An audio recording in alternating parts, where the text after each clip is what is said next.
Gentlemen, start your engines. Everybody knows how toxic Twitter can be. You never have to look far to find an insult or a negative comment, no matter what the tweet is about.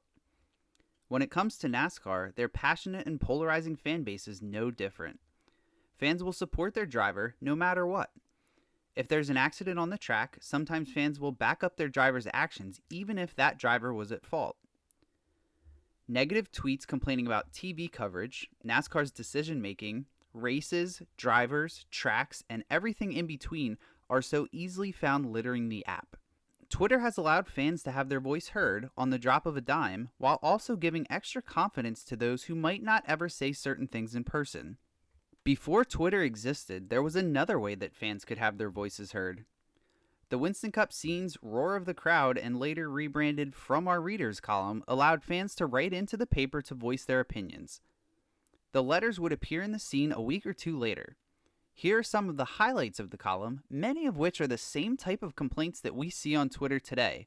No driver, no track, no network or decision was safe from scrutiny. You would think that the fan base would have been ecstatic to see Dale Earnhardt Jr. win his first Busch Grand National Series race, and that his victory would have erased any negative feelings about that race. Wrong. Complaints were heavily centered around CBS's broadcast of the race, with one viewer comparing it to Cartoon Network trying to televise headline news. Another wrote in upset that nobody stopped fans in the pits from trying to get Dale Earnhardt's autograph, who was on his way to greet his son in Victory Lane.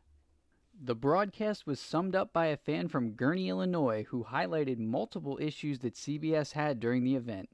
From missing action on the track to not showing the winner cross the line first, it seemed like the majority of fans shared these feelings about the broadcast. The 1995 running of the Brickyard 400 was delayed by rain, leading to 40-plus letters, a massive amount by normal standards, angry about ABC for not televising the race live. 7 more wrote in blaming NASCAR and Indianapolis for holding the event under such conditions, and 10 more were sent in about the race in general. Many fans expressed their frustration at the networks who they felt were incapable of broadcasting a NASCAR event. The decision to tape delay an event had one fan's blood boiling. This fan went as far as to note that ABC really didn't do anything right. From not carrying the race live, to too many commercials, to even the announcers who can't tell the drivers apart. The best comment might have been a fan from Roebuck, South Carolina, who wondered if ABC had Mickey Mouse making decisions on race day. The May 18, 2000 copy of the scene saw multiple fans upset with the way that Dale Jarrett drove during the Pontiac Excitement 400 at Richmond. From calling Jarrett a whiner to a liar all the way to an idiot, fans sided with Jeff Gordon and Bobby Labonte during the late race incidents. One fan from Marshfield, Wisconsin went off on Jarrett. "Hey Dale, how does it feel to not be the dominant driver you once were a year ago? How does it feel to only be mediocre and human? Apparently he is having trouble in his newfound role of just being another driver. I think it's great." During the 1994 Mellow Yellow 500 at Charlotte, Ricky Rudd and Jeff Gordon were involved in an incident that led to Rudd being fined $10,000 and put on a 3-race probation. Obviously, the incident between the veteran and the young gun enraged fans, with varying opinions being printed in the October 27th copy of the scene. Most of the letters leaned towards wondering why Rudd did what he did, especially with points on the line. Other fans questioned why Rudd was penalized, but other drivers, including Hendrick Motorsports drivers, never received the same penalty or at all for previous incidents. As always, Dale Earnhardt's style of driving was brought into this incident, with one fan claiming that Earnhardt had never been fined or put on probation for the way that he drove. The August 24, 1995 edition of the scene featured an assortment of fan complaints.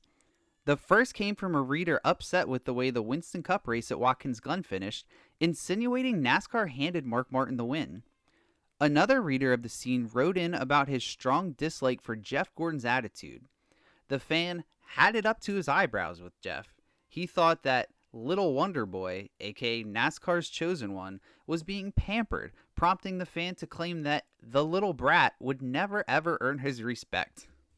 Dave Marcus failed to qualify for the Brickyard 400, leading one letter being penned about NASCAR's decision to not let Marcus in the field anyway. The final complaint, one still consistent with the times in 2021, was focused on the network's choice of camera angles that the viewers had to deal with during the broadcast. This fan claimed that the bumper camera was a waste of time and asked the producer to stop trying to outdo the competition and just give them the best simple views during the race. The first scene of 1995 featured letters of another familiar subject for current NASCAR fans. Rumors of upcoming schedule changes had fans on the edge, with a handful writing in about their concerns and ideas. One fan hoped that NASCAR considered the fans' input before making decisions. He went on to say that the new schedule should not take any tracks away, but just add more to what they already had.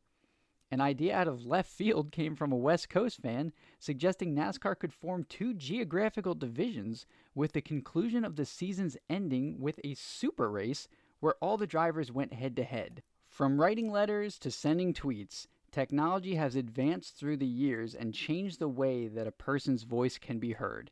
It's apparent, though, that one thing that will seemingly never change is the passion from a NASCAR fan about absolutely anything and everything. Keep an eye out for part 2 of First Came the Scene, coming soon.